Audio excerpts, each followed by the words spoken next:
Boom. And we're live. Nancy Candea. Is it pronounced Candea? Yep.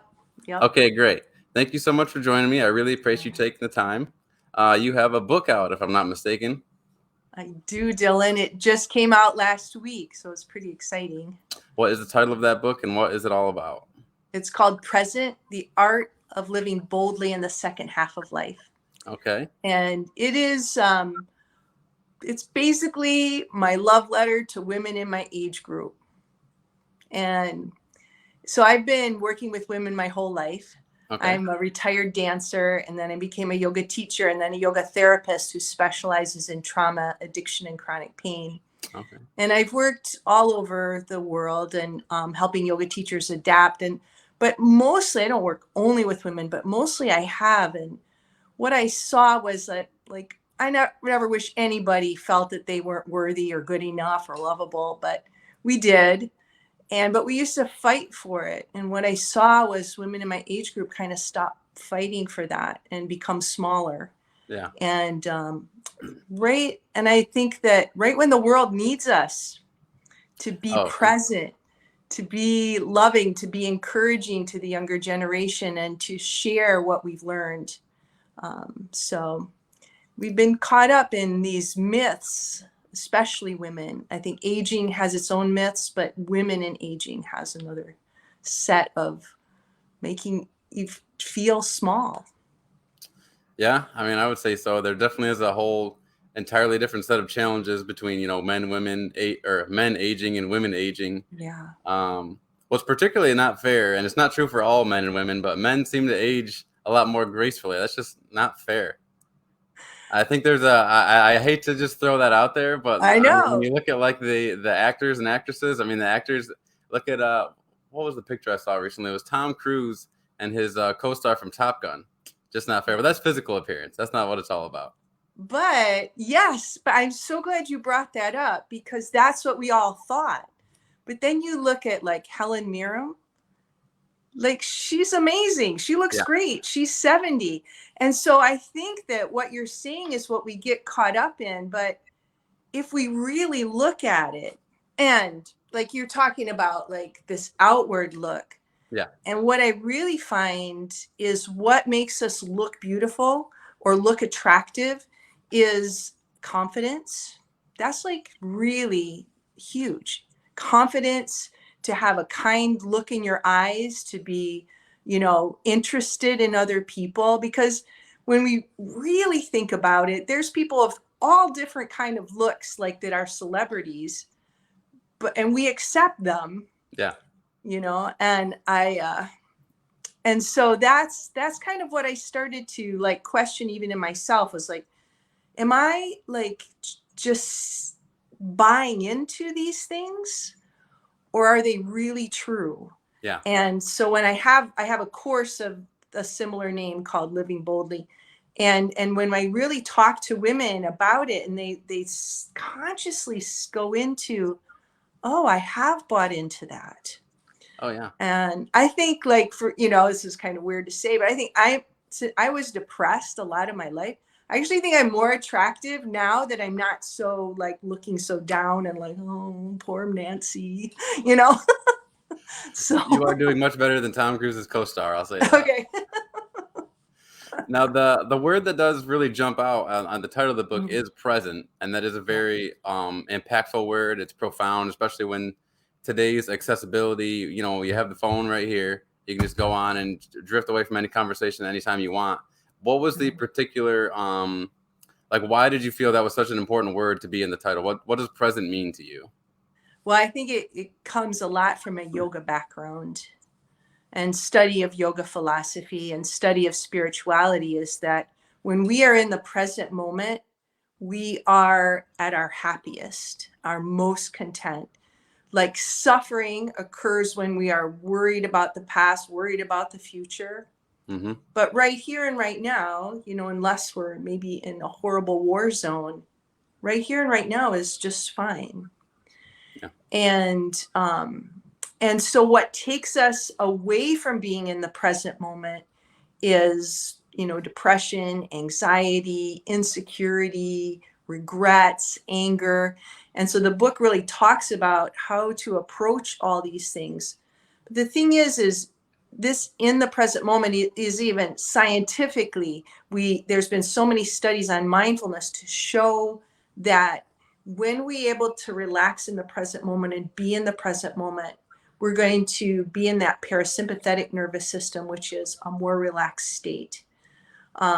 Mindfulness practices that getting into the present moment help the dopamine levels in our brain, the happy hormone, as does like exercise. So to live in that place of being in the present, not worrying about the past or the future, is where we are more connected with ourselves. You know, if I'm in a relationship and interacting with someone, if I'm present with them, literally listening, Oh yeah. it's a good relationship. So that's where we want to live. And I truly believe that those of us in the second half of life, because we've probably done a lot, you know, of what we, you know, like felt we had to do. You know, we've raised our kids. That's a lot of work. We actually have the ability to be in the present moment but not to pull away from the world, just to be there and still be connected and be concerned with our fellow, you know, the upliftment of humanity. Oh yeah. I mean, it's become more important to me when I have a young daughter right now. She's almost 11 months old. Oh, And yeah, there's times when, she's crawling around, on the floor out here, and I'll be playing with her, and I'll take a split moment to look at my phone, and even just, I'm like, what are you doing? You're watching your offspring is growing up right in front of your eyes here, and you that's right. bother to not even focus on that for a minute, or, you get family time and you're still on your phone. Obviously the phone's not the end all be all. I mean, before the phone, it was newspaper, radio, or TV, but it is really hard to just appreciate the moment and engage with people sometimes, especially when, like you said, anxiety is a huge part of it. You're worried about paying your bills, or you're worried about the person you haven't talked to, or the person you're talking to too much, or depression, especially. So, I mean, I imagine anxiety, maybe I'm wrong here, but I imagine as a dancer, you must have been riddled with anxiety throughout your youth, or is that wrong? I was mostly in pain. You Okay. know, I think because, you know, I'm kind of wired to be an artist in a Yeah. way. Um, those were the moments when it felt good, when life felt right. I think that what I realized was the performing part of it, pulling me up and down and up and down. That I think was really hard because that coming down from a performance. Right. It's almost like it's like a rush of adrenaline and then there's nothing. And Yeah. so that would like pull my emotions around some. Um, and I was talking with my husband and my sister, because I don't think when I was younger, we had the word anxiety in our vocabulary. Okay. We had Lucky. depression. And it's like my kids, because my daughters are 30 and 32, and they talk about being anxiety. And I'm like, I just never remember even saying that word. We could say we were nervous, Yeah. but I actually don't think, this is my opinion, I don't think we had the depths of that subtle of understanding. It was just like, I'm uncomfortable, I'm bad, I need to get into my addictions and Yeah. get, you know, on the other side of it. I feel like there's a more of a language now to understand feelings on a more subtle level.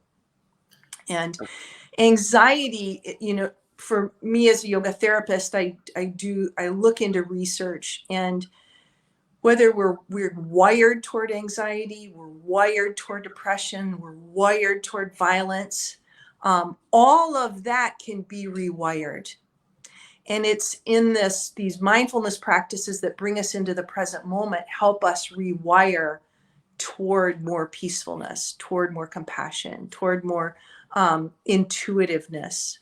And so that's this piece of this word present, which makes it so important, is that we now know through science that we can rewire. There's I like to tell this story of a neurocriminologist named Dr. Adrian Rain out of the University of Pennsylvania. He wrote a book called The Anatomy of Violence. And basically he looked at hardened criminals, and since they can do brain scans now, like what were the similar things going on in their brain. And basically the prefrontal cortex, which is the place where our personality really comes out, and this place of compassion and intuition, that that for some reason or another, hardened criminals, people that commit mass murders, just don't have that area of their brain working. They could have been born with that, or they could have grown up in environments that, didn't nurture that, and actually, violent situations where they learned to deal with life with violence. But basically what he found was that through one, good nutrition, sometimes for drug therapy, but that meditation can permanently change the brain. And so we as a society actually have a formula now where we could become a more peaceful beings. So it'll take a while, but it's like a lot of where my passion comes from is like the things that I tried on myself over a lot of years to help myself become more less self-involved, because I think that's what depression was, and to be more present and to enjoy life more. All these things, these yoga things that I did, not just like the physical yoga, but the other modalities are backed up by science now. So that's been exciting to me. And so the book is kind of is peppered with all these different practices that you can do to rewire your brain so that you can design how you want to be in the second half of your life. You're not like beholding to just how you were in the first half. Man, so you came out of college you had a degree in dancing and choreography? Yeah. And then that turned later into yoga, or were you already practicing yoga? No, I don't. I started yoga in my late 20s. Okay. Because I was in a lot of pain as a dancer. I danced in Minneapolis for a while, and then in Hawaii. But the yoga really helped me get out of the pain I was in. And I think because I didn't dance in New York, I didn't have a big New York career, I was able to dance a lot longer. Okay. I didn't burn out my body and when I was 25 or something. Now, had you been dealing with any addictions like through like pain medications as a dancer? No, Okay. but in the dance world, eating disorders are just huge. And I think that was probably one of my biggest addictions to deal with, just a hard childhood and my parents' issues. Well, I mean, if you don't mind, can we go back to the parents? Yeah, sure. So you were born in Detroit. I was born in Detroit. My dad worked for Chrysler. We lived out in the suburbs, but my mom had a lot of mental health issues, so there was a lot of violence, domestic violence, but also really, really difficult and harsh punishments, and a lot of just real clear messages that we were messing up her life. She wasn't. And back then that, women were like just given Valium all the time, and she smoked cigarettes and drank, 5 cups of coffee a day. No, 10, sorry, 10, like 10 cups of coffee. She was just like, all over the place and unhappy because she wasn't working. And, now I look back and, I'm sad for her life, but and I just wrote an article about this. I could have easily killed her. Oh, wow. So, yeah, it was, and I ended up in the hospital with a drug overdose, attempted suicide when I was 19. So, I had to unwind a lot of, messy nervous system over the years. And definitely credit that to being in the arts. I think that I was a dancer kept me alive. And then getting into the yoga arts and really, and in the 12-step group, kind of refining my way back to my, did I find my way back to myself? I think I never knew, but I found a comfortable version of myself. Yeah.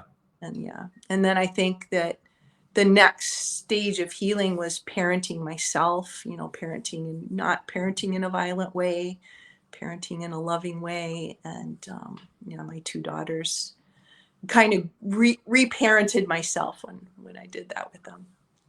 Do you have any siblings? Yeah, I have an older sister who lives in Scotland and a younger sister who still lives in the Detroit area. Okay. Are they all kind of artsy, dancy as well, or do we all have like different characteristics? My older sister became like one of the first people to design software. Like she took some computer classes, like how to do the zeros and the ones, Oh, and wow. she was on a team of people that designed the computer system for Blue Cross Blue Shield. Oh, wow. So yeah, she's pretty cool. And now does climate work in Europe.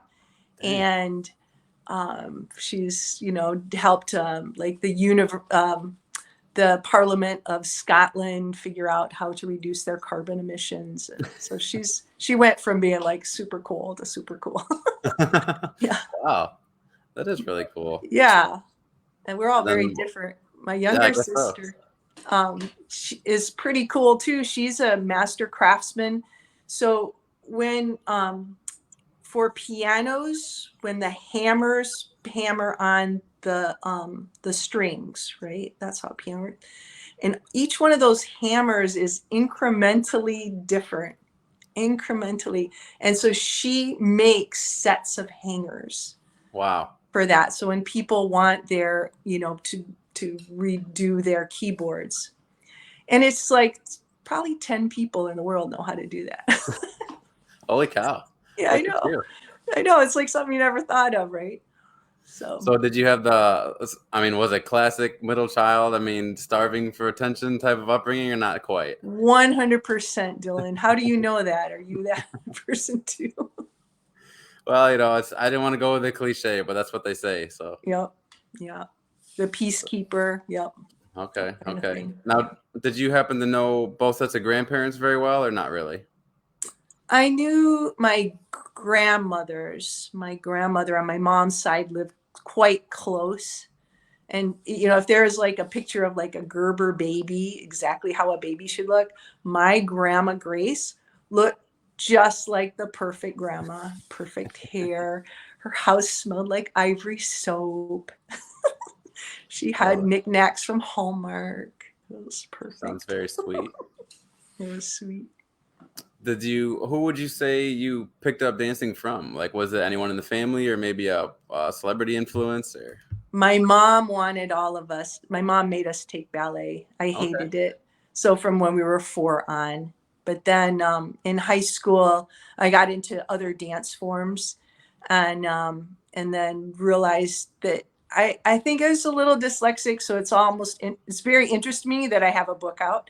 But so I didn't get very good grades in anything that had to do with writing.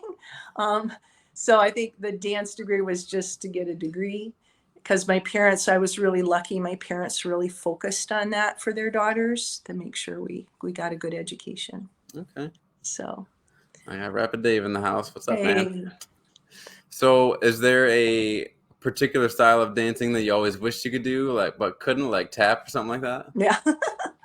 I had a lot of ballet, but I don't really have the extreme flexibility that a ballet dancer needed. But I think what ended up is we ended up dancing on trapezes. So even though I was in Hawaii, we had a full-size theater there, because the man who owned the ranch that we lived on, so we lived in a town in a big cattle ranch on the Big Island, and he was a Broadway performer. So he came back to his land and built a full-size theater. So even though we're out in the middle of nowhere, we got to see amazing, the American Ballet Theater would come, Marcel Marceau came, just a lot of big acts came through. So we had a full-size stage. So we had a trapeze artist come in. And so I got to be the artist dancer in residence at this theater. And so we had trapezes hung by 28-foot ropes.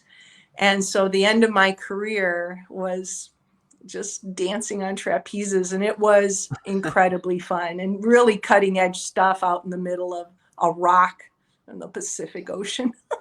That's crazy. Yeah, it was fun though. Now, am I thinking of the right thing? I mean, trapeze, that's when you do the swinging performance, right? Or is that something else? Yeah, so dance trapezes are on one point or a single point, so they Oh, can make huge circles around the stage. oh wow. And so you have dancers doing acrobatic things even as these are moving around the stage. And then we have like even had rings that they danced on too, and they were just the dancers that I didn't have them. I didn't like, so my kids and all their friends, and I had a dance company, and they were all trained with yoga. So they were inflexible and strong Yeah. rather than ballet, but they were even in toe shoes on these trapezes. And so we did some really fun stuff. I even did get my last show a grant from the NEA to do what was called a show called The Life of a Star. And I worked with, thanks for asking these questions. I haven't talked about this stuff. Absolutely, yeah. So I worked for, with Keck Observatory, which has one of the main telescopes in Hawaii. Okay. And so I worked with them and we did a show on the life of the star. Like I got to interview the person who was foremost on black holes. And so we did a really big show with live music on the life of a star with all these Wow. scientists. And my shows, because I had a yoga based dance curriculum, they were always service based. And so our shows would, like this show, instead of like all the income coming to me, the show went to the local population for college funding. And so our shows were always something that was also educational. Did you travel out to Hawaii like solo or with someone? No, so after Detroit, then I moved to Minneapolis where I met my girl's dad, and he was born and raised in Hawaii. Oh, okay. Like think the movie The Descendants. And and so I don't know, I hadn't even been west of Mississippi really. So we got a VW van and drove to California, went up and down California, and took yoga classes because that's where the mecca of yoga was back then. And then decided that he really wanted to raise a family in Hawaii. So we moved to the big island of Hawaii. And I seriously thought I was going to live in a shack on the ocean. I was like that, like I didn't even look it up. I don't know. I think it was pre-internet or something. So anyway, but that's not how it was. They're normal houses, and I did live in a normal house. Well, I mean, from the whole machete, taking a machete to banana trees, Yeah, you could have fooled me, but yeah. No, I mean, that wow. was it So too. Detroit to Minnesota to California. I mean, that's quite a climate change. You're already like, Yeah. oh, thank God I'm away from the blizzards. I mean, are you the ultimate hippie at this point? You're driving up and down the California coast in a VW bus. Yeah, I know. Most people, because I'm at the end of the boomers, so my generation say I'm not hip enough to be a hippie, but so I'm on the tail end. Ah, that's not fair. But yeah. So you're out in Hawaii, you're doing your thing, living kind of a rural life. Yes. Yeah. With your first, did you get married to your daughter's father or no? Yes. Yep. We got Okay. married and had 2 children. Did you get married out in Hawaii, or where did you guys have the wedding? In San Diego. Okay. And then I moved to Hawaii and met his parents. And they were very, very kind and generous people. And so yeah, I I went out there, and actually in Minnesota, I didn't think I'd be able to make a living off of my dance. So I went to school for finished carpentry. So in California, I worked in a shop, and I did especially like to do shop drawings. I didn't really like working in a shop with a bunch of guys because they worked way too fast and they had parts of their fingers were gone. And that was like, maybe that was the first time I really felt anxious talking about anxiety. I was like, I don't want to do this. And so then when I moved to Hawaii, they needed a dance teacher. So that's how I built a pretty nice dance business there that I could, be a mom. The school system was one of the worst in the country. So a group of us homeschooled our kids. And so I could kind of do that full time. And then I just carted my kids around, since when they were really little, like just put my little 6-month-old sit on the ground and I'd be teaching dance classes. And so they danced with me until I retired, and we had fun. Yeah, it sounds like a lot of fun, Yeah. actually. Yeah. So how long were you on the island for? 18 years. 18 years. Yeah. And then and then they were in high school, and my older one was ready to leave. I had such a bad experience with drugs, Mm, and I didn't want to go through that with my kids again, right? It's yeah. like, so I talked to them a lot about, that. And my older one was in a very nice private high school. And she said, Mom, I'm the only one. There's like 18 of us in the whole school not doing drugs. Because when you get to a private high school in Hawaii, like the drugs are high quality because that's what the parents are buying their kids. Gotcha. And she's like, and so the drug culture is so big out there, like any small town kind of culture. And so she said, there's like 18 of us, and there's probably 2 people in my age group, and then my younger sister. And so they were interested in the arts. And so we moved to Colorado. We moved to Boulder, Colorado. It was just the 3 of us by then. And they got them in a real small performing arts high school, which was also way fun. And I figured if I had a yoga studio in Hawaii, and I figured if I could make it in Boulder as a yoga teacher, I could make it anywhere. And I did. I felt like I did well there. And we moved there, and they went to this small school, and we just enjoyed Colorado for 3 years. That's awesome. And then my youngest one graduated. Is when I moved. I met this guy from New Jersey, and I ended up in New Jersey. It's always a stinking guy, isn't it? All right. So now you mentioned the drug use among the upper class kids and things like that. Mm-hmm. In your experience with all the people you've talked to and spoken with about addiction, do you feel like there's any real correlation between depression and income, or do you kind of feel like it's an extreme variable? Depression and income? Yeah. Do you feel like it's more? You feel like people who are in poverty usually are more depressed. People who make more money are usually depressed. Or do you feel like it's pretty balanced?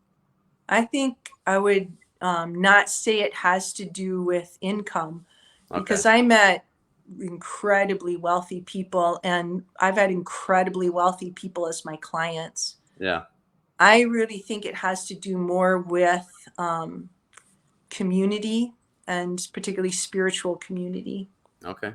Yeah, people who are more who have that community support.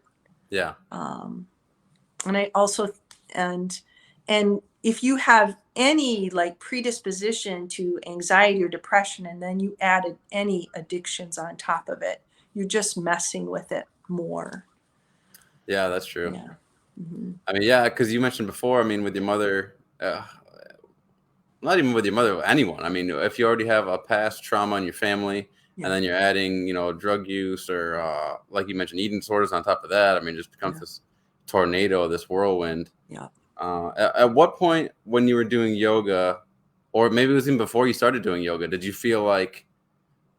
make the transition from I can do dance and now I can help people with what they're dealing with as well? Like, what was the switch there? Let's see. I think that I'd always been a service-based person. Yeah. Even when I was doing drugs, even when, I was part of just different community projects, I always, and maybe my parents, encouraged that too. And so I think I was always there, but I think I was living in Colorado, and I just remember like life felt just pretty difficult as a single mom. And I was 45. I was in a lot of pain with my back. I had just retired from dance because I couldn't dance anymore. My digestive system was a mess. And it's like the beginning of this book. It's like the story I tell, like it's my midlife story. And I just realized that there had to be more, especially more to yoga than teaching women that looked like me how to do sun salutations. And so I did at that time. I think that's when I committed to the yoga therapy, and I created a nonprofit called Yoga Impact. And that nonprofit is to bring wellness to populations that don't feel like they have access to it. And so I feel like that's when I really committed to making sure that my life was about uplifting humanity. But I think I finally had the headspace to do it, like healing from my own physical sufferings. And then when I just started to watch, I think over the years, my brain had rewired toward not being suffering from depression so much. And so I think I was able to be more of a really kind of that service-based lifestyle, really. Yeah. Okay. So this is your first book, correct? It is. What made you decide now? I mean, how long have you been stirring with the idea of writing a book? It must have been a little while, I imagine. Yeah. Well, I have written manuals for yoga teacher trainings. And so mostly pre-pandemic, my main income was teacher trainings, like short ones for trauma addictions, or just, helping people to become yoga teachers. Okay. And and then that just fell away during the pandemic. So I had been writing some, but I'd always wanted to write. When I saw people go through yoga teacher trainings, whether they became yoga teachers or not, it was giving people the time and space to take care of their bodies, to do these practices. And I would always see a transformation. And believe me, a lot of people would come into a yoga teacher training because they were in some kind of transition, like trying to clean their lives up, maybe going through a divorce. Something was going on, and they use that yoga teacher training. And I always wanted to write something, all these things that I saw help people. I always wanted to write that, like a training for just regular people. Yeah. And so I think that, so during the pandemic, of course, I wasn't traveling worldwide anymore. Yoga studios stopped, and they still really haven't gotten back up and going. So I really had to almost rebrand myself. And so this, I was doing a lot of writing, more like a memoir. Yeah. But I realized there was a book before the memoir, and it was this book. And so I started writing it last fall. I workshopped it. I think I mentioned earlier, I workshopped it by teaching it. So like I had a 15-week course that people took. And each week I was like writing and getting one chapter out, and the next chapter. And then I was able to refine it the second time. Okay. And so I am really lucky that my husband, besides being an actor and a home builder, is also is an editor. And so he has so patiently over the last 10 years we've been married, helped me in increments to feel comfortable with writing. And so I really owe the fact that I went from thinking myself as a dumb dancer to having a book is a big step for me. Yeah. Actor and a home builder. Yeah. What a catch, huh? You are living boldly. Yes, I am. Where'd you meet him? Okay, so I moved. Okay, so this is a good story, Dillon. Like if I could go on the moth, this is a story I'd want to tell. So I moved to Colorado, and I was like tired of dating. I'm not dating anyone. And then I left my wallet and 40 minutes away in Denver. I lived in Boulder. Oh, I had to go back and get it. It's such a pain. So I go, and I'm kind of walking around Whole Foods, and this guy comes up and just starts to talk to me. And I thought he worked there, and he thought I was like lost or something. Because but my memory was that I talked about my kids for 20 minutes. He doesn't remember any of that. And his remember was like 5 minutes. And then we exchanged cards. And he was there. He had an acting gig there at the theater. And so we exchanged cards, and his name is James Michael Riley. And James Michael would have been my name had I been a boy, because those were my grandfather's names. Wow. And then he was in a show, and he invited me to his show, and he was a character named Paul, and his last name was Riley, and Paul Riley was my godfather. Dang. And then I find out he went to Cornell, and that was my dad's name. So I really felt like I mean, how does somebody, who's never been on the East Coast, I had been in New York a couple times, but really never been on the East Coast, meet somebody from New Jersey? And Dillon, I didn't even know where New Jersey was on the map. I had to look it up because, when you're not from the East Coast, there's just a bunch of little states over there. You were a better person before you knew where New Jersey was.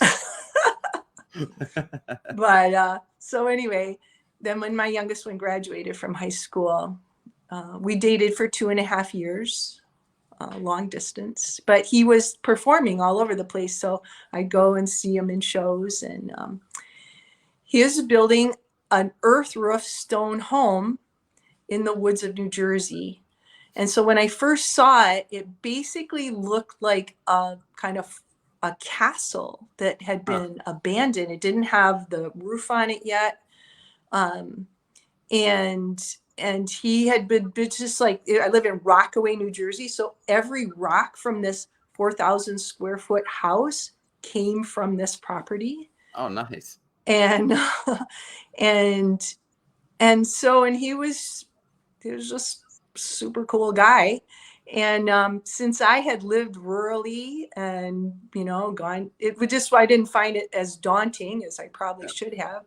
And so, and I came to New Jersey, and like one of the first things I did was go to a party with the New Jersey Shakespeare Theater actors. And it was like, to be in a party with actors, they all enunciate very clearly. They have an incredible vocabulary. Oh, sure. But they're also incredibly kind people. And so that was pretty fun. That was a whole new experience. Yeah. Yeah. I'm glad they weren't all like pretentious and snobby. I'm glad that wasn't the case at all. Good. No, nice, kind people.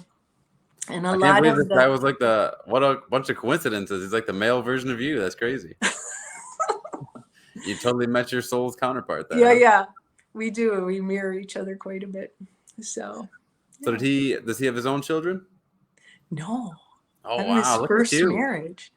Look at you. Which is nice. And it feels kind of like starting again, because then this house, we worked on it together. I contributed funds when I've had, big trainings come through. And so there's a roof on it now. But when I first moved in, wow, you literally put the roof over your heads, huh? Yep. There's steel beams and the whole thing. So we worked on that, and mostly him, but I have helped do some amazing things. But we were living in like an attic of some older people's homes, so we were helping out just to save money and get this thing done. Yeah. And I was like super over it. He went off to do a show somewhere, maybe Arizona, and I moved in by myself before there were light switches, before there was plumbing. Wow. I came in, I put up a tent. It was April. I put a heater in the tent. I would jump into my snowmobile suit in the morning, at nighttime. And we had the driveway's 200 feet. I hope I'm not talking too much. No, not at all. Okay. The driveway is like imagining what the people you were living like must have been with for this to be the better situation. So this 200-foot driveway, and we had just dug the trenches for the well and dropped the well down before he left, which is 500 feet. It was like that. It took us a whole day to drop that well pump down, and both our hands were like useless. Anyway, then he had to leave. So I couldn't drive up the whole driveway to get close to the house. And it's a big house to be kind of by yourself. Yeah. And so I drive up. I have to go to take my shower at my fitness center, right? So I go to my fitness center in the evening. I work out, lay around, watch a movie, take a shower, get in the car, go home. And then I'm scared of bears, right? So I open my car door, and just play some loud music for a little bit, and then run up and run in my tent. Oh my goodness. I did that for What a are your couple daughters months. thinking this whole time? Do they know about this? They know about it. I think they think I'm like live a little risky. So, but he taught me how to drive big machinery. I've driven a skid steer. I've hauled rocks around. I've helped him put beams up, and that's why I know you can be strong in the second half of your life. Oh, absolutely. Because I have to lift weights to get ready for the building season, but I feel better, stronger anyway.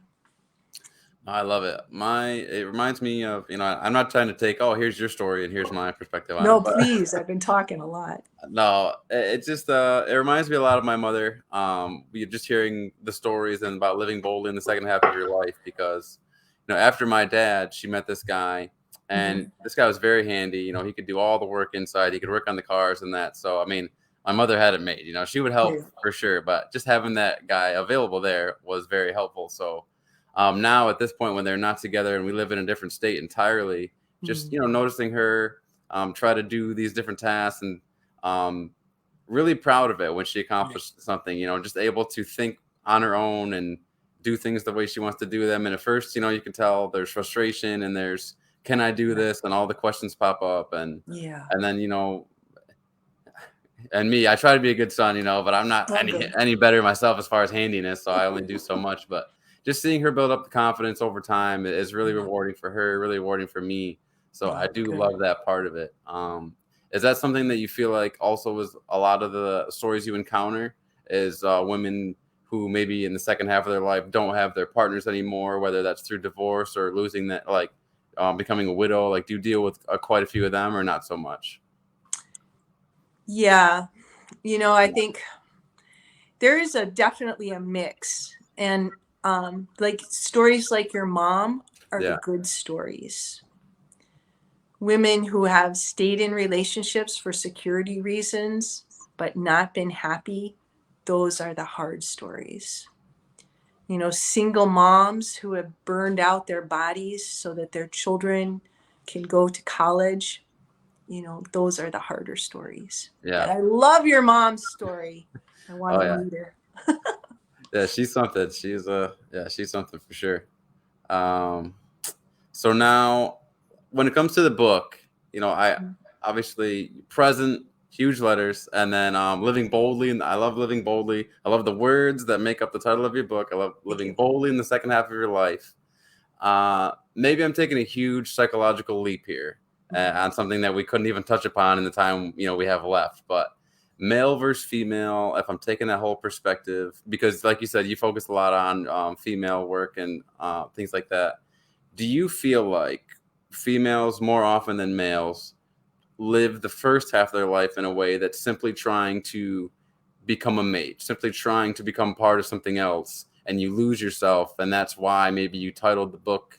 Is that part of your process, or is that something it's in a lot of women? Is that you spend the first half of your life trying to become a part of something that you never really discover your entire self? Mm. I think that, like this book written specifically for women, and I've had a few men say, write this for men because so much of it applies. But the specific for women, whether we have children or not, we have the hormones to make babies. Yeah, We have the hormones to make human life. yeah, And so I think that whether we do that, go that route or not, that's still something that's in the back of our head, and that is different from men. And I think men have their own unique way of doing that. I think that the book has to be written specifically for women. One, because we need to value ourselves, and even just for that reason, we need to value ourselves, because we've seen a lot of change. Like when I was in high school was when my mom finally had the ability to have her own checking account without my dad's signature. oh yeah, So I've seen, you know that there's been a lot of changes just in my lifetime. Where things were kind of like, they didn't change a lot. It was just like women were second class citizens. Yeah. And we're not even talking about race here, Right. but women were second class citizens. And that all changed in my lifetime. Another thing that changed in my lifetime was that when I was young was when non-foods came to the grocery store and all the processed foods. So my childhood was about eating non-foods a lot, right? Previous to that, the grocery stores where we bought food looked old time, like in Europe and things like that, right? There weren't these big mega stores. So I feel like my generation also might have health problems that they have to work harder on than the previous generations.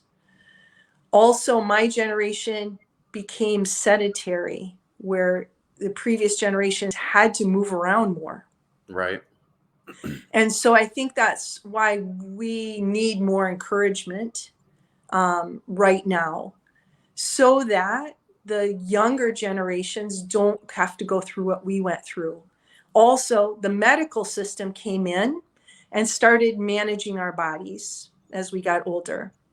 And so there were a whole bunch of people that lived long, but they lived sick. They lived a long time and sick.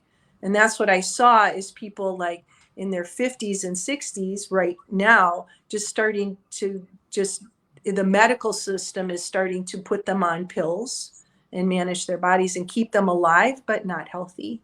Yeah. And I also saw Hallmark cards, and I shouldn't call it just cards, birthday cards come out, right, in my lifetime. And then we were 40 and you're heading downhill. And you might even feel that. I imagine you're in your 30s. You might even start to see some of that and How go, dare you. wow, is that going to happen to me? And then the cards just start making fun of our minds and our bodies until some grim reaper hopefully takes us away. And so these are newer messages, in the last 40 years, messages that my generation has absorbed that need to stop. And one of the things that it's influenced me, probably even for this book, was I have a friend who did a yoga teacher training on the Navajo Nation. So I have a friend who's my age. She's a psychologist, but she's a Dene medicine woman also. And in her culture, you have a ceremony when you're an elder. And it's a matriarchal society. So that's like, that is not happening in our society. No. Right? And so I'm like, but I'm thinking it should. I think so. Yeah. So. Yeah, I mean, I would describe my family as very matriarchal. Between my mom and my aunts and my cousins, very much the women are the backbone of it. Nice. Is that what? Wow. Let me find words. Is that the way your family is as well? Mostly matriarchal, or? I don't think we thought about it so much. I think, my mom had emphysema, and by the time she was 50, she was shuffling around. And so it was just health and mental health issues. I don't even feel like we thought about that kind of stuff. Okay. We're just so messed up. Were you ever a smoker? Yeah, I smoked for 10 years. Yeah, we would all smoke. Yeah. We would all smoke. This was in the house. How did you end up kicking the habit? Well, because I have a dance degree, I remember so I was just trying to make a living. I remember trying to teach aerobics in Minnesota and just being like, I can't, I was 25. I can't even talk through a whole class. Oh, wow. So I better stop. Okay. Did your kids ever pick up the habit that you know of? No, I think they've tried things, but they're pretty solid. They don't drink. They don't. Okay. Yeah, I think they tried things, but as adults, they're pretty committed to non-drinking. Now, what are some? Because the book is about dispelling a lot of myths that come with aging as a woman. What are some other myths that you'd love to kick out, right? That pop up, that come up most often? Yeah, I think the hardest thing, and maybe it's not even a myth, but just the kind of stewing in regret and not having any direction on how to get through that. Okay. Because by the second half of life, even though you didn't want to, you messed up your kids just because it's just what you do. Even if you're perfect, your kids are, even if you did it perfect. So, and you've let go of things, you've made mistakes, you've hurt people's feelings, and that kind of can build up. And I think of all the parts of the book that it was the most tender. And even I've written like an article in Tiny Buddha that got a lot of traction on regret, is to help people understand we have to process that stuff. Yeah. We can't let it pull us down and make us small. And so I think that's one of the more tender parts of the book. Also, that anger is a fuel for passion, for doing what you want to do, and not to feel, maybe that's a woman's thing too. Just like we have to not be angry. We're called nasty names, but our anger is a clue to what our passion is. So. Yeah, no regrets is a phrase that gets thrown out a lot, but I always wonder if that's ever actually possible. To me, no regrets means you don't feel bad about anything. Yeah. And that's kind of like you mentioned earlier. That's more sociopathic. That's That's true. people who are not good people usually have no regrets. If you've ever made someone feel bad, and who hasn't made someone feel bad, that's a regret to me. But I think that's just a way of kind of like, I don't know, washing out the guilt, maybe. I don't know, like you said, like taking the regret head on, acknowledging it, saying, I accept blame for that. If I can reach out to the person I feel bad about, great. Yeah. But yeah, just acknowledging that you have regret. Yeah. But what's your most common, the ways to deal with regrets? Does that kind of vary from person to person, or do you feel like yoga is always pretty transformative with people? How do you normally go with that? I think yoga can help, but I Yeah. think that taking the time for contemplation, and the book has those kind of, here's some step-by-step contemplation you can try to work through.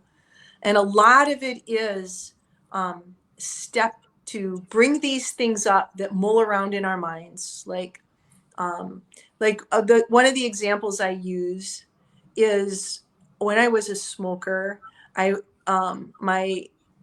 head of the department at college asked me to house sit for her, and I smoked in her bedroom because I didn't know any different. It was like, but I was like, oh, this is fine. Even though she had left an ashtray in one particular place, I didn't grow up in a home where you just smoked wherever you wanted to.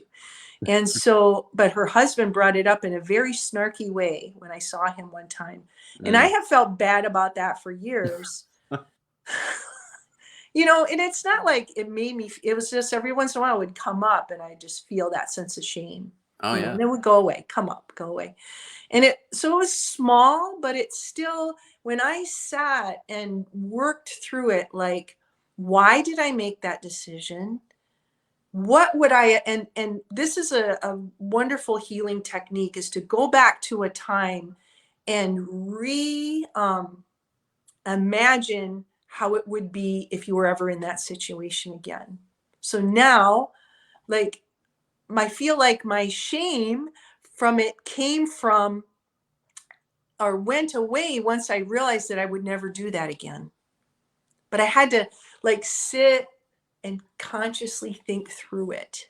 Yeah. And visualize myself not doing it the next time. And we can get so caught up in that. And I think that's like my training in trauma is really what helped me figure out how to rethink that. So if I'm helping someone with trauma, like we talked about the shame part, the yoga does help, because even movement and breath are going to help you rewire your nervous system. So that's what the piece of breathing and movement are helpful, whether they're with yoga or running. Okay, so that's one part of it that helps your nervous system. Yeah. The next part is contemplation, to sit and take time with some of these hard things. And maybe we need a therapist. Maybe we've had enough therapy. Maybe we just need to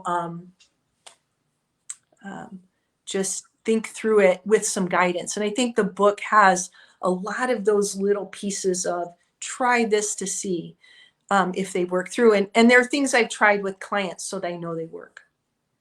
Yeah, I do like it's such a turn off to people when you say, I know the way, here is the way. So Yeah. I love your approach of this is what has worked for me, this is what has worked for other people, give it a try. Because Yeah. it can be a real turn off to think Mhm.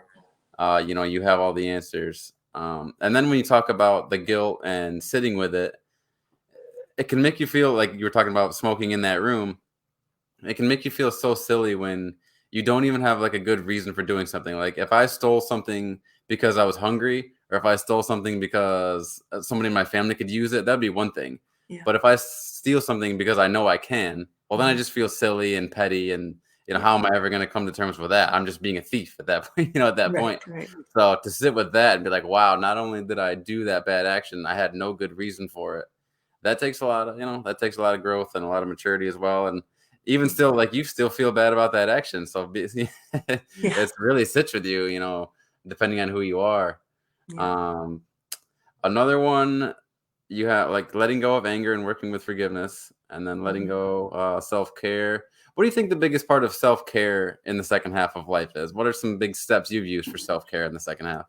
Well, I think one is definitely the big three that need to all happen are exercise, eating well, and relaxation. Okay. Like I run into people that I exercise, I eat well, and then they die of a heart attack because their stress level is so high, Yeah. right? And so basically, if a person doesn't exercise at all and I give them 5 minutes, they're going to feel better, right? And so I have to meet that person where they're at.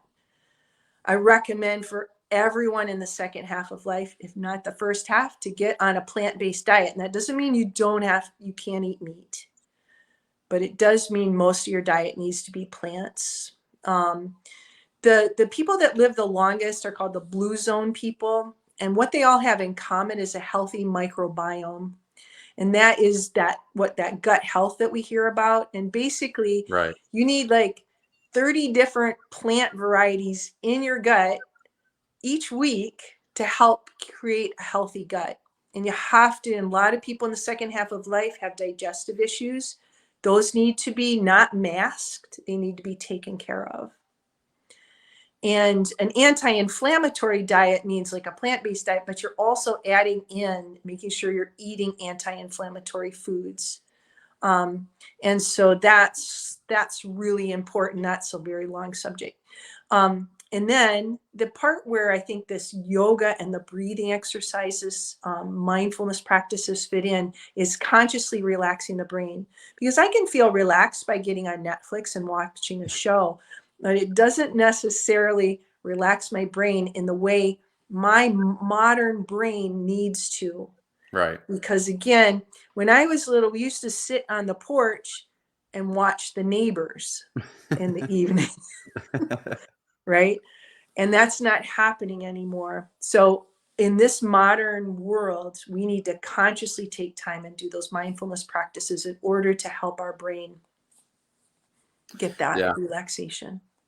Absolutely. And even with the diet, I'm curious about, what your diet used to be and what it is now. I know for me, I've always been the spicy stuff guy. If I can put hot sauce on anything, I will. Nice. And already, I've noticed like maybe I got to dial it back a little bit. I can't eat things as hot as they used to be. It ends up, not so good later.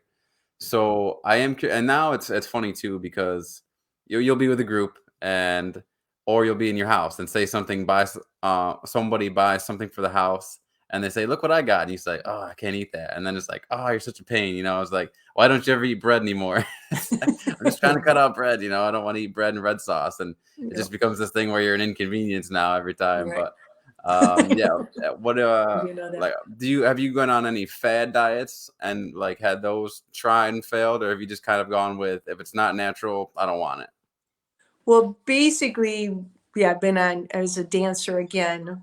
Dieting was huge and it just messed up your system. Yeah. And I think, like, for me, like I said, like I had this coming to, coming to like, am I gonna, well, how is my life going to be in the second half of life when I was 45? And I did go to a nutritionist, and she really helped me see that I was a vegetarian, but I wasn't eating well, Yeah. So I like the terms now, plant-based, Right. that half of your plate needs to be plants and get a good variety in. And if I'm mostly eating well and in that kind of way, and if healed things, like uh, I can eat more foods, I can have that hot sauce if it feels right, Yeah. and for me, if I'm going to have hot spicy food, it needs to be more in the beginning of the day when I'm just still real active. Same with sugar. Those things before I go to bed at night are going to lead to digestive issues. So, and that's what, like, some older cultures would have a bigger lunch. um and that works better, though. I try to eat early. I try to give that 3 hours before I go to sleep. um and I think, I have bread sometimes, but one of the things is, the older I get, the less calories my body needs, but the more nutrients it needs. So I need to eat nutrient dense foods Right. best the best I can. I always say 80%, it's in the book. Eat well 80% of the day, 80% of the week. And even if that one day you don't eat well the second day, you know. Yeah, you can call yourself a vegetarian who eats cheese pizza all the time, but that That's doesn't right. mean you're necessarily eating well. That's right.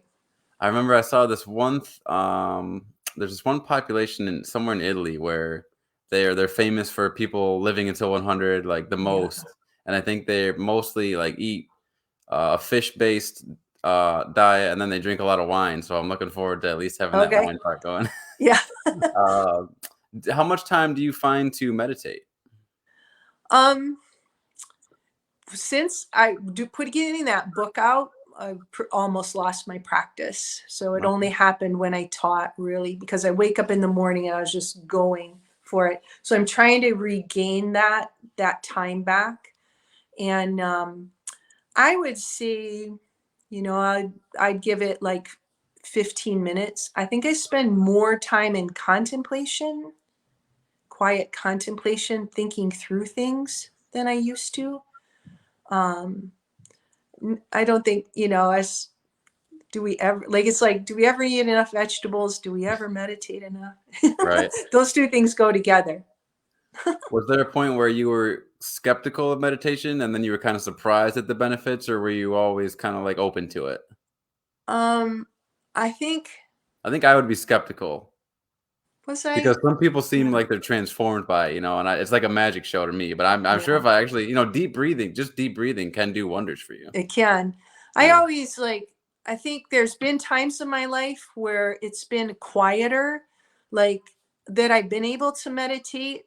But then there's times of, like, business growth, that it's harder for me to just sit with meditation.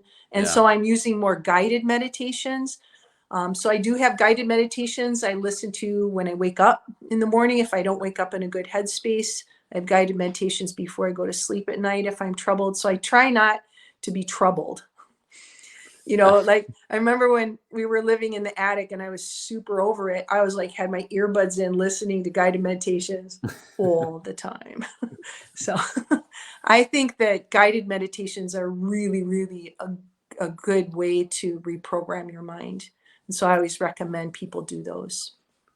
When you were getting toward the end of writing this book, what were you just kind of pulling your hair out, wanting to be done with it, or did you have that sense of like a big relief, a big sigh, and you felt accomplished? I mean, was it a little bit of both? I mean, Yeah. Well, in the back of my head was, okay, I have a product and I'm going to have to market it, or else it's just going to sit there. right. So I did have, like, after we had that book launch party, I did kind of feel messed up. I felt like my brain, like, this is what I notice is when I get really tired after I'll do like a big weekend event or something like that, my brain is tired and it defaults to how I didn't like to be. So I have to give myself a lot of space to kind of rejuvenate my mental processing back to feeling confident again. So Now, again, another deep one here, but when that's we okay. talk about regrets, is Yeah. there any, like, when you look at your past relationships specifically from the female perspective, do you feel like everything happened? I mean, are you one of those everything happens for a reason types, or do you kind of wish there were moments where you'd gone, you know what, I wish I'd taken that moment a little more seriously, or I wish I'd done this a little bit differently? I mean, specifically with relationships, like, what do you, if your daughters came to you and said, "Man, what's your best piece of relationship of advice from where you are right now?" What do you tell them? Um, And not what even I just because yeah, relationships, I'm sorry, but yeah. relationships There were seem to two depend on questions. another, yeah. Yeah, Like, because also your relationship with yourself, so I guess bring yeah, that in as well. yeah. Okay. So just stepping back into me and regret, there are still some things that I have not fully reconciled with. Um, and I still can't believe I made decisions that ended up other people were hurt. So I Yeah, got some hard stuff. And I think the regret is maybe processing is when we fully forgive ourselves. Like, I didn't know you weren't supposed to smoke all over the whole house. So I carried the ashtray with me. Okay, so I can forgive 19-year-old Nancy, right? yeah, But there's decisions I made as an adult that ended up my children were harmed. And I think the book and actually like putting it out there helped me reconcile some of that. But I still feel pretty angry and it has to do with my kids. You know, I yeah, tried really hard to protect them. And in the end, not in the end, in the middle somewhere, it didn't quite work out. It didn't work out that way. yeah, And so they have to deal with that now, right? As adults, as teens, they had to deal with that. And so, Dylan, that's like, there are things I've fully forgiven myself for, and there are things I'm still working on. So forgiveness is kind of a little bit like this. okay, You know, it's not thinking about it like like when it happened, you're thinking about it nonstop all the time, and then you're not thinking about it as often. But if I perceive my children, it comes up for them. I just like, how could I have made that decision? So, but I don't live it. I don't. I'm not making myself small from it. And so that's that one piece is like some of the regrets are have been processed, some are still in process. hmm, And then my children with relationship, I think one of the best advice I got, and it was when Jim and I, my husband and the current husband, I got married, and a therapist said everything you do either heads you toward more love, or not. And that's so clear. And I really believe it's so true. And I think, one of my core values is to become better and better at loving kindness. And so I want my brain rewired toward that. So that's what I want to practice. And so I want to always say kind words to my husband. If something comes up, I want to talk through it in the kindest way that we can. And we've worked on that. And that's what I want for my children. I want them to be in relationships with people that will have the conversation. And of course, we always, we say things, but to be in a relationship with someone who will apologize and say, I'm sorry, I hurt your feelings. That's what I want for my daughters. yeah, yeah. They have kids of their own? I have a grandson on the way, my first. Oh, that's I awesome. know. Yep. Oh, wow. Yeah, having kids. Oof. Right. What do you, you just graduated college, if you saw yourself, if you see yourself now graduating college, if you two bumped into each other on the street, what would you think, what would your college self say to you first impression? My college self is going to talk to me. Yes, what would be your college self's first impression of you? What's the striking difference, do you think, or similarities? Right. I think my college self would have liked my confidence. My college self would have liked seeing someone who is 60 in good physical condition. I think my college self, that's what they would have liked. Now I'm trying to flip this as well. Nah, that's good. I was gonna say, what would you have said? I was trying to flip that, but I feel like if you're growing, like there's nothing that like what would your first impression of your college self be? You know, that wouldn't make sense. But were you do you feel like you've always been quick to fall in love? When I was younger, Yeah. I feel like you're a little bit more the walls were up in the latter part of yeah, I life. feel like I'm finally in a relationship where it's the longest time I've been in a relationship, and I'm finally in a relationship with someone who will engage with me. I have no desire to be with anybody else. You know, I just like no desire to put that out there. Um, I think that I'm quick to love people, Yeah. to see that, you know, in the Bhagavad Gita, Krishna says, see me in everyone. And I think that what I'm quick to do is look for that goodness in people and be present and love them. Like who's in front of me, Hmm. to just be just curious Yeah. about them, and to want them to walk away from their time with me and feel good. Did you have trouble figuring out how to finish this book, or did it all kind of fall in line with the teachings you were doing? I did it first, and then I Yeah. realized like you get a certificate at the end. You declare your second half, and you get to download a certificate and Hey. sign your name. And so that's like, of course, that's like a yoga teacher training. Absolutely. Do you have another one in mind? Do you think you want to Mhm. write another one? Yeah. So actually, this is my second book. My first Okay. book is a memoir, and it's about all the crazy things of living in this house and having it like I feel like I'm living in my husband's art installation. It's a beautiful piece of work. Um, and but like, there's been a lot of like interesting things that, you know, are probably unique life experiences, and just living so in nature, Yeah. with the bears and the coyotes and all the ticks and all of them, all our neighbors, because we don't have any neighbors, and my husband bought this house, and then all around it became a nature preserve. So I'm Oh, pretty like real close to New York, but also really out there.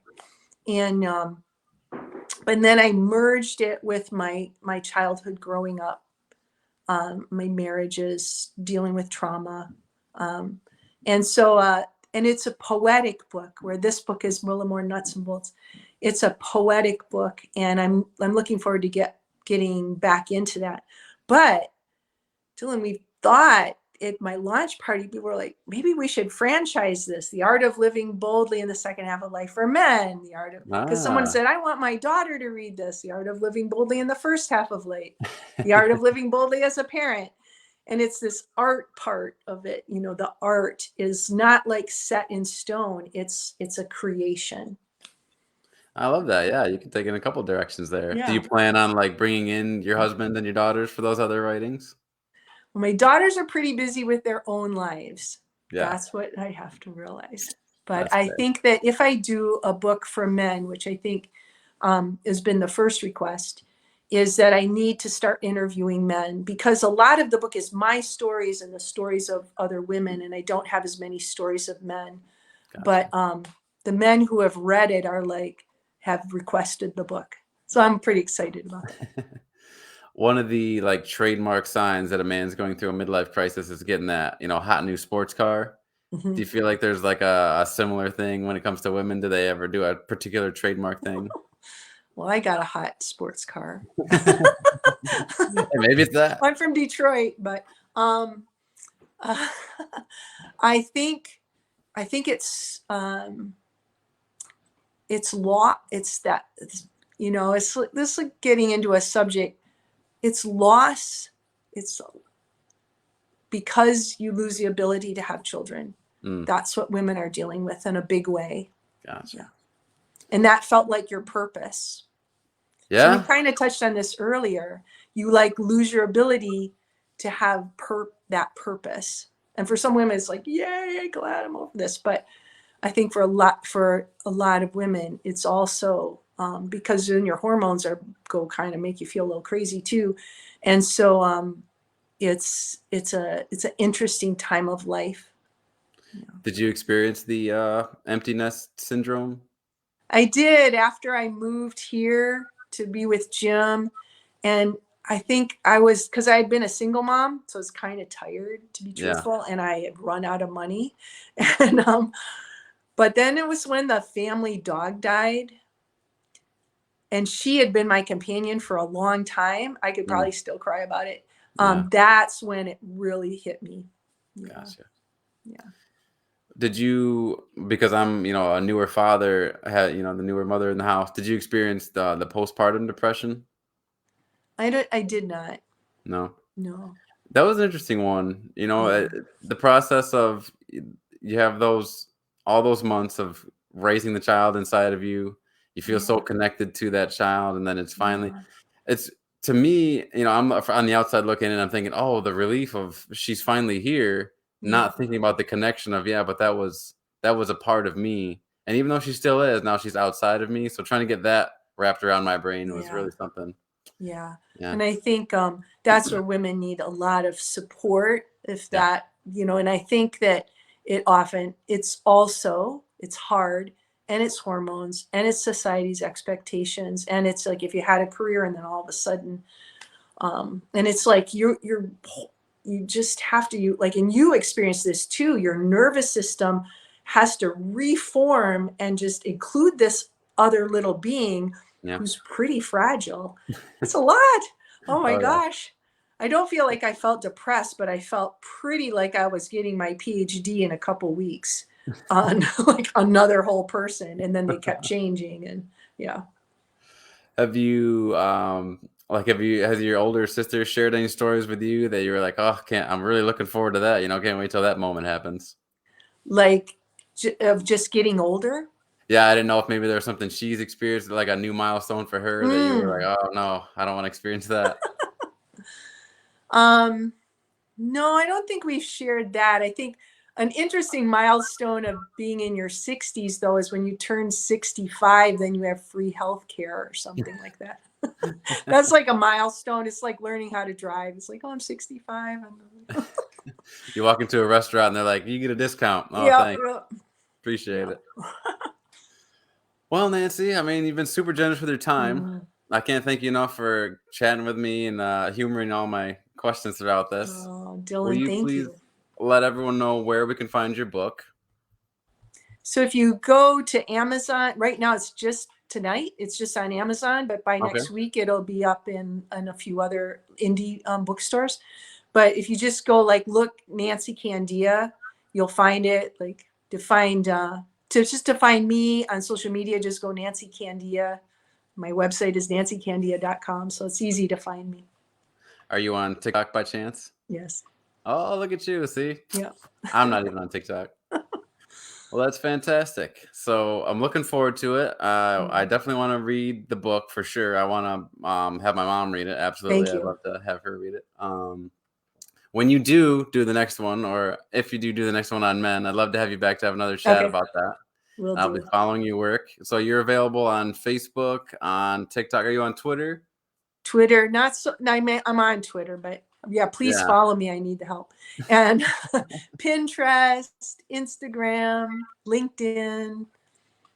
Yeah. And for everyone, that's Nancy Candea, Candea, at Nancy Candea, and then nancycandea.com. And that's where we can find you. Yep. All right. Thank you so much for the chat, Nancy. I appreciate it. And now we're going to end this live broadcast.